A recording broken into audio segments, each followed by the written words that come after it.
With me today is Claudia Black. Would you like to say hi to everybody? Hi, everyone. Nice to be here. So we do appreciate you being here today. Thank you for having me. Now, I was curious because you actually got a chance to be a part of a very popular franchise called Uncharted 2.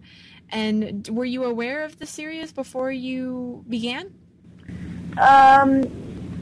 Not really. I mean, I had the Xbox platform in Sydney years ago when I was doing a show called Farscape. I was asked to do a publicity event to launch Xbox.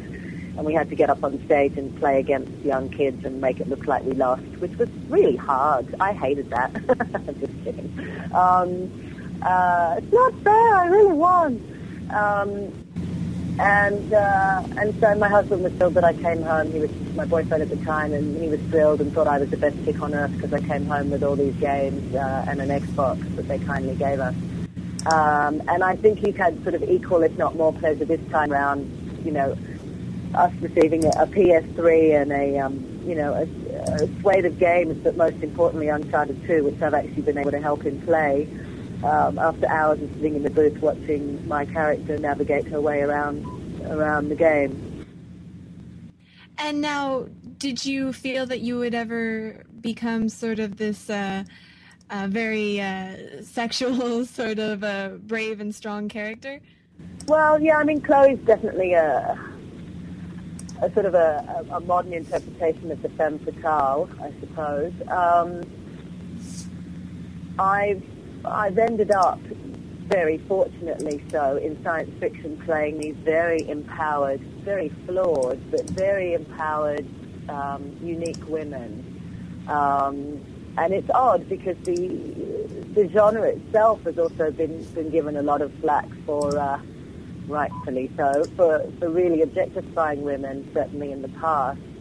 And I think thanks to people like, Lucy Lawless playing Xena and Linda Hamilton and Sigourney Weaver, these incredibly strong role models started coming through of these women who were very, very empowered and keeping more of their clothes on most of the time.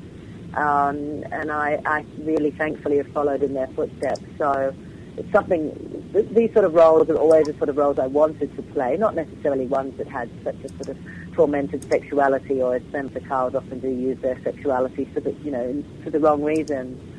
But I'm much more interested in playing those, the deeper characters, the more complex ones. So Chloe was an absolute delight to play, and you couldn't have a better gig than working for Naughty Dog. They're so open-minded, and their mission statement on the wall was very clear, literally. They did have a mission statement about what Uncharted 2 had to be, and it was about being fun and having fun making it, and that it wouldn't take itself too seriously. And I was at a point in my life, often actors believe that jobs come to you at the right time, and I really, after having 2 kids and being completely sleep-deprived, was kind of crazy.